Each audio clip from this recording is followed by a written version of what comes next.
네, 오늘 함께 보실 말씀은 시편 11편입니다. 네, 오늘 시에 이제 아마 다윗이 쓴 시로 보통 사람들이 알고 있고 그렇게 표제가 붙어 있죠. 그래서 오늘 시의 화자는 다윗으로 하겠습니다. 지금 다윗은 고난 가운데 있는 것 같습니다. 그런데 그 상황에서 이 다윗은 그 상황을 하나님께 의탁했습니다. 내가 여호와께 피하였다, 이런 식으로 표현을 하고 시를 시작을 하고 있습니다. 보통의 신앙 고백에서 여호와께 피하였다라는 것은 사실은 결론부죠. 내가 뭐 이러이러한 고난을 겪었는데 내가 거기 여호와께로 피하겠습니다, 이런 식으로 신앙 고백을 하게 될 텐데, 지금 굉장히 사실은 뭐라 그럴까, 제가 뭐 이런 표현을 하면 좀 어색하지만 기특한 상황이잖아요. 좀 되게 멋있는 상황이잖아요. 내가 힘든 상황 가운데에서 여호와께를 의지하겠다라고 이야기를 하는 게. 그런데 오늘 시는 그 상황에서 시작을 합니다. 자, 내가 지금 여호와께 의지하기로 마음을 먹었습니다.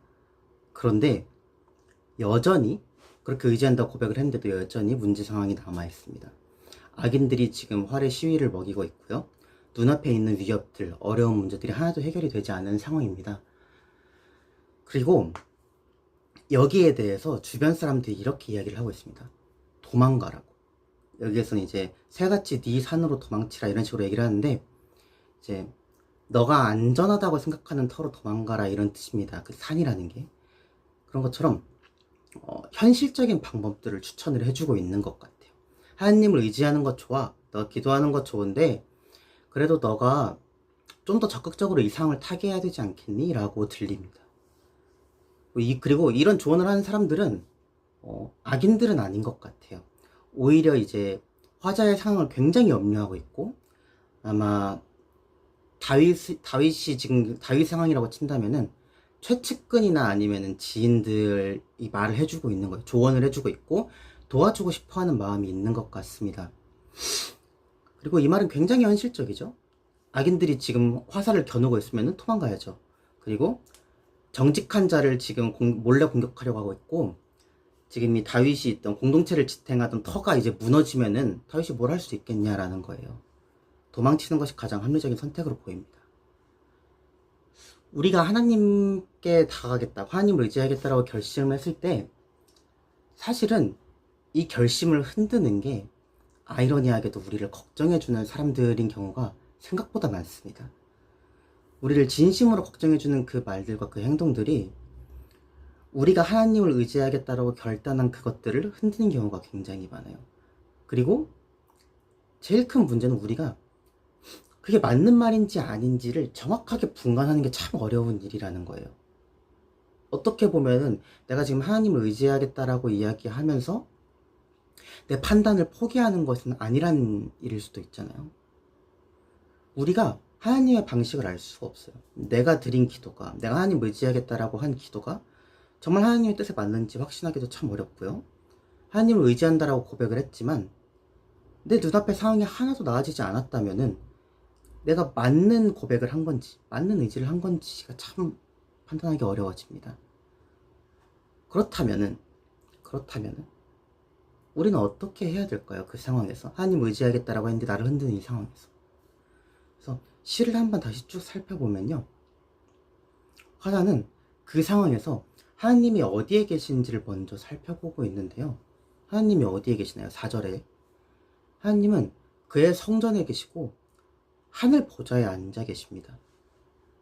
그래서 저는 사실 이 구절을 보고 되게 뭐라 그럴까, 당황스러웠거든요, 처음에 봤을 때. 왜냐하면은 악인들은 지금 눈앞에 있어요. 저기서 시위를 먹이고 있는 것이 보입니다. 보이지 않더라도 알고 있죠. 내 문제 상황은 지금 내 눈앞에 있고 나를 강장 덮으려고 하고 있습니다. 그런데 여호와께서는 내 옆에 계신 게 아니라 성전에 계시고 하늘에 계신 거예요. 나랑 너무 멀리 있습니다. 지금 내가 하나님께 의지하겠다라고 했는데 하나님이 왜 이렇게 멀리 계실까요? 물론 당시 히브리 사람들에게 이 하늘 보좌에 계시고 성전에 계시다라는 거는 아주 안정적인 이야기로 들렸을 거예요. 그런데 제 입장에선 그렇지가 않은 거예요. 하나님이 당장 저 화살을 막아주셔야죠. 하나님이 당장 이 상을 해결해 주시던가 저를 끌고 하나님의 보좌 앞으로 앉혀주시던가 그래야 되는 거 아닌가라는 생각을 하게 됩니다. 그런데 그 바로 뒷 문장을 보면은 하나님이 하늘 보좌에 계시다라는 것은 우리에게 무관심하다라는 게 아니라는 게 바로 증명이 되죠. 하나님은 떨어져 계심으로써, 떨어져 계시지도 않나요? 사실 제가 이런 표현을 하는 게 좀 조심스럽지만, 하나님은 오히려 그 하늘 보좌에 계심으로써 이 일들에 휘말려 계시지 않은 거예요. 제가 지금 닥친 상황에 대해서 이 혼란에 휘말려 있는 것이 아니라 오히려 왕으로서 이 상황을 다스리시고 계시다라는 문장입니다. 그리고 성전에 계신다라는 것은, 성전은 임재의 상징이거든요. 자기 백성을 떠나지 않고 그들 가운데 임재해 계시다라는 말입니다. 그래서 그분은 그 자리에서 모든 것을, 모든 인생을 눈으로 감찰하고 계시고요. 악인이 어떤 방법을 써서 의인을 공격하려고 해도 하나님의 눈을 피할 수가 없습니다. 의인이 겪는 고난은 하나님이 절대로 가만히 내버려 두시지 않는다라는 구절입니다. 이 시에서 하나님은, 이 시에서가 아니죠. 하나님은 의로운 분이시죠. 그리고 이 시에서 이렇게 고백합니다. 하나님은 의로운 일들, 그리고 의로운 자를 사랑하세요. 이 의인은 목사님께서 계속 말씀하셨지만 죄가 없는 완전한 사람이 아니라 하나님께, 의로우신 하나님을 의지하며 살아가는 사람들을 말합니다. 그리고 이 시의 화자인 다윗은 그 의인이죠. 왜냐하면 1절에 여호와께 피한 사람이었기 때문입니다. 아마 이 시의 상황에서, 이 시를 쓰는 상황에서 이 시를 쓴 시편의 기자는 많이 흔들렸을 거예요. 많이 흔들렸을 것입니다. 그렇지만 이 시인은 고백을 함으로써, 하나님이 어떤 분이신지에 대해 고백을 함으로써 다시 마음을 다잡습니다. 그래서 눈앞의 악인과 문제가 아니라 하늘 보좌에 계신 하나님을 바라보고 하나님이 이 터를 무너지지 않게 할 것을 확신하고 나아갑니다. 그리고 이 시의 마무리는 이렇게 끝이 납니다. 정직한 자는 그의 얼굴을 배우리다. 시인이 기대하는 상황은요, 궁극적인 상황은요, 단순한 문제 해결이 아닙니다. 그의 얼굴, 하나님의 얼굴을 보는 것입니다. 왜냐하면요, 하나님이 우리를 보고 계시거든요.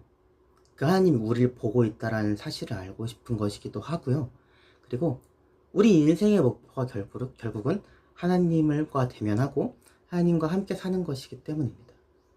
그 상황을 놓고 보면은 악인들이 활을 겨누고 있든 아니면 내 상황이 지금 복잡해서 아무 문제가 되지 않죠. 심지어는 악인들이 활을 쏴서 내가 그 활에 맞아서 죽게 될지라도, 좀 극단적이지만 아무런 문제가 되지 않습니다.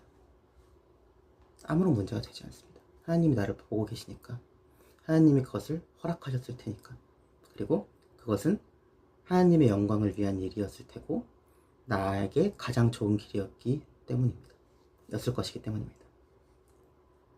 하나님께 피한다라는 것은 그렇기 때문에 단순히 내 문제 상황을 맡겨드린다를 넘어서는 일입니다. 단순히 한번 고백한다고 끝난 일도 아니고요.